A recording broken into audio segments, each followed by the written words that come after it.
Hey folks, so in this video, I am going to show you how you can get started with using ClassChat within ZotGPT. ClassChat is the tool that allows instructors to create custom AI assistants that are trained on their curriculum and then make that available for their students to interact with. So to get started, you will first want to go to classchat.zotgpt.uci.edu. Once you get there and log in with your credentials, you will be brought to your My ClassChat dashboard. And this is where you can get started with creating your first ClassChat. You'll see in the upper right corner, there's a button that says Create Class. So you can click on that button, and then you can give your class a name. You can also specify a quarter and year for your course. Do bear in mind that you can actually use this across multiple quarters if you are so inclined. I'll go ahead and click on Create Class, and that's going to add that new class to my dashboard right here. Now I can click on this class to go in and start adding content to it. When you go into a class, you're going to see multiple tabs at the top to navigate the different parts of your class. We're going to start with the Modules tab. In ClassChat, a module really just refers to an AI assistant. So you can make one or several of these for a class, however many you feel would make sense. Some classes may decide to just have only one module. That will be the main one that students interact with throughout the course. Other classes may decide to have a separate module for every week in the course. It's really up to you how many of these you want to create. But to create one, once you're in the Modules tab, click on the Add New Module button. You will then give your module a name and description. For this example, I'm going to give it the name of Curriculum Assistant. And for the description, I'm going to say, let me know what questions you have related to course content, and I will do my best to provide helpful guidance. So this is essentially what students will see when they go to interact with this particular module. I'll click on the Add Module button, and this adds that module into the list of modules for this course. Now, to actually set up the content of this module, I'm going to click on it. So this brings me into the module view where I can see the different components of what is going to make this module function. One of the most important pieces of functionality in ClassChat is the ability for you to upload your custom knowledge into your module. And you can see that by default, I was brought into the Knowledge tab. So from here, what I can do is start adding content or uploading content into this module that is going to be used as a point of reference for interactions between the students and the AI. You'll see over on the right, I have an Upload Artifact button as well as an Add from Library button. If you're just getting started fresh, then you will be using the Upload Artifact button to upload files from your computer. If, however, you have already uploaded files into other modules in this course and you want to add in those artifacts to other modules, you can use the Add from Library button. That way you don't need to upload the same file multiple times throughout different modules in your course. Since I'm starting fresh in this example, I'll click on the Upload Artifact button. You can see a new screen is pulled up, and I can click on Select Files to upload as knowledge. You can see that once I do that, those files are going to be listed right here, and now I can click on Upload Knowledge Artifacts. You'll need to give it a moment or two for it to upload those files, but then once it's done, you can click on the Done button. Now there's one more step that we need to do before ClassChat begins processing these files and adding them to the knowledge base of the AI. And that is, I can specify some description as to what these files are.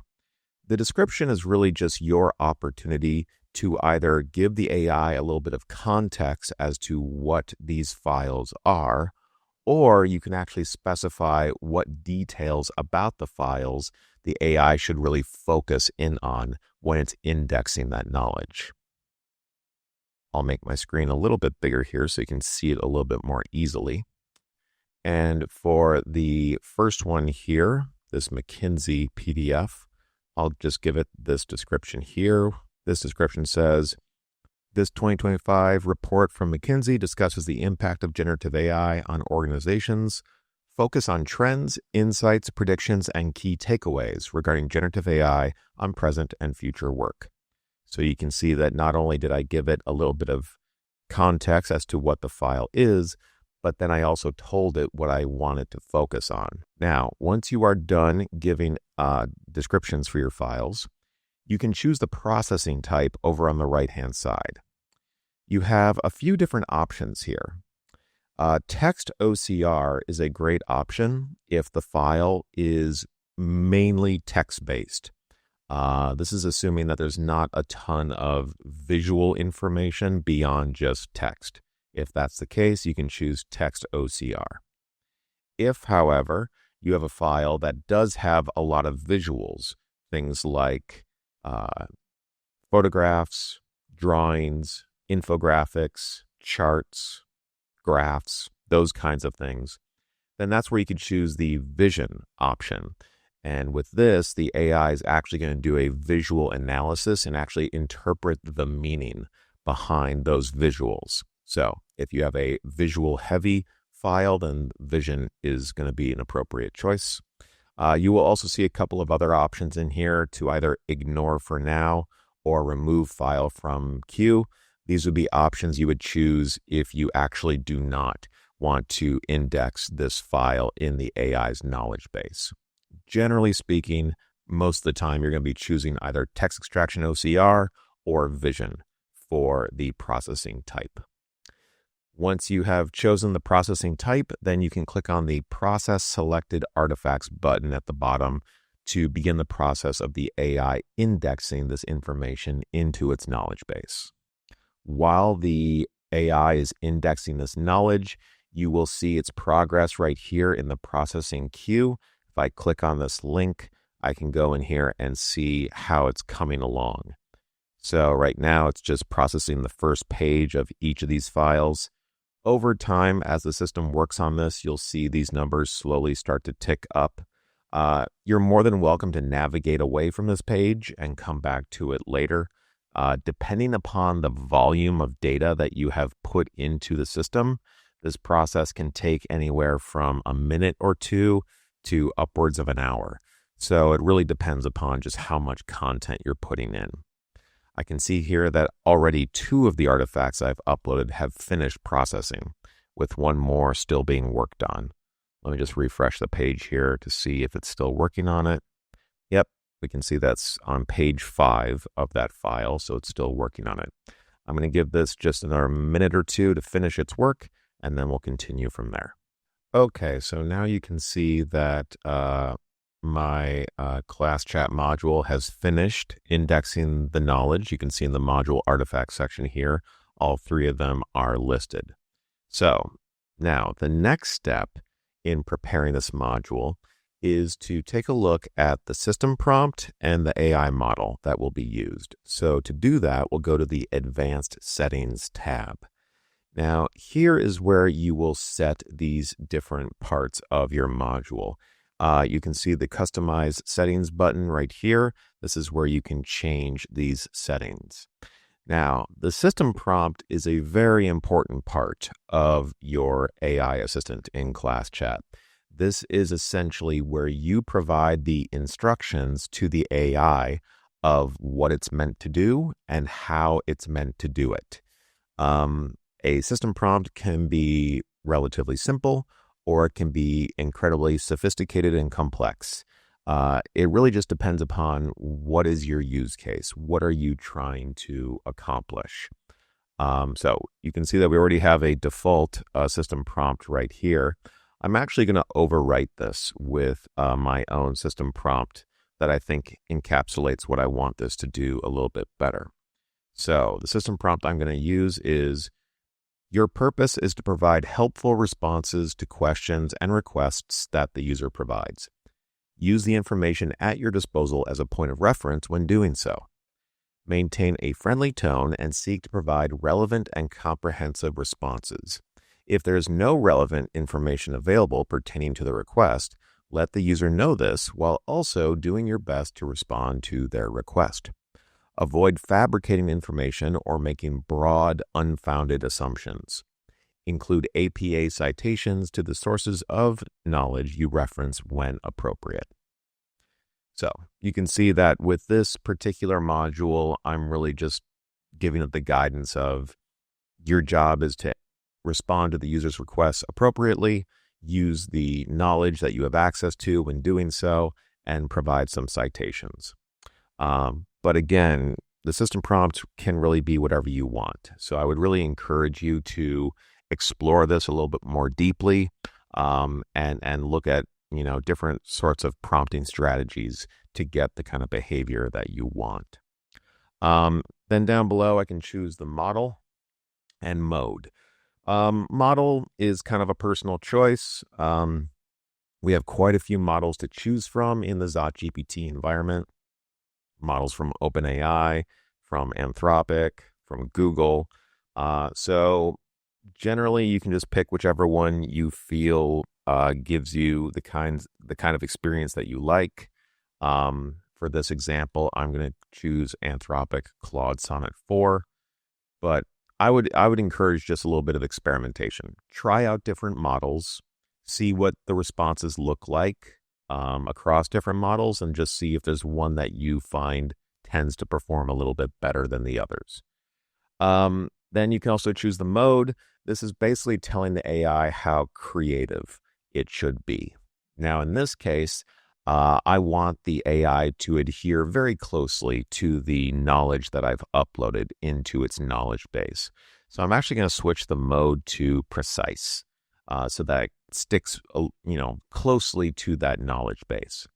If, however, you have a use case that you want to be more creative, then you could choose either the balanced mode or the creative mode. Again, it just depends upon what you're trying to do. Once you are happy with these settings, you can click on the Edit System Prompt button, and that will save your changes. So at this point, this module is pretty much ready to go. There is one additional feature here that is entirely optional. You don't have to do this, but in some cases, this could be quite helpful. You can see there is a Prompts tab. The Prompts tab is where you can essentially add preloaded prompts for your students to use. So the idea behind this would be that perhaps your students don't really know how they should interact with this AI assistant. They're not sure what to ask it. They're not sure what to say. If that's the case, you could add in some predefined prompts that the students could just click on to basically kick off a conversation with the AI. This can be really helpful if your students are still getting their feet wet when using generative AI. Again, this is totally optional. You don't have to do this, but if I do want to add some predefined prompts, I'll just click on the Create Prompt button, and there's just 3 parts to this that we need to fill in. First, we need to give a title to this predefined prompt. So I'm going to say recommendations for the new workforce. We need to give a description of what this prompt is. So I'm going to say the top 5 recommendations for young people to prepare as they enter the workforce. And then lastly, we need the actual prompt itself. So I'm going to write, I'm about to start my career. Given the advancements in AI and based on the information you have access to, what would you consider to be the top 5 recommendations for a young person such as myself to prepare for this future? So that'll be the predefined prompt that I'll include here. So then I can click on Create New Prompt, and that adds it to the list. So now when students go to interact with this chatbot, they can, of course, just type in their own message, but then also, if they want, they could click on this predefined prompt and kick off the conversation that way. So now that I have my module all set, I'm going to click on the View All Modules button up here in the upper right to go back up to the course level. And now for me to actually share this course that I've made with my students, what I can do is click on the Students and Instructors tab. And in here, you'll see at the very top, we have a shareable link right here, sign up URL. And so all you need to do is copy this URL and paste it in a place where your students have access to it. So generally, I would recommend putting this like in your Canvas course. So students can click on it. And once they do, that will bring them directly into your course in ClassChat and give them the ability to join the class. Once they have joined the class, then they can immediately start interacting with whatever AI assistants, again, that's also known as modules, you have created in the class. So that is essentially how you get your ClassChat started. If you have any questions on this, feel free to reach out to our team. You can reach out to us at oit-ai@uci.edu. Thanks for watching.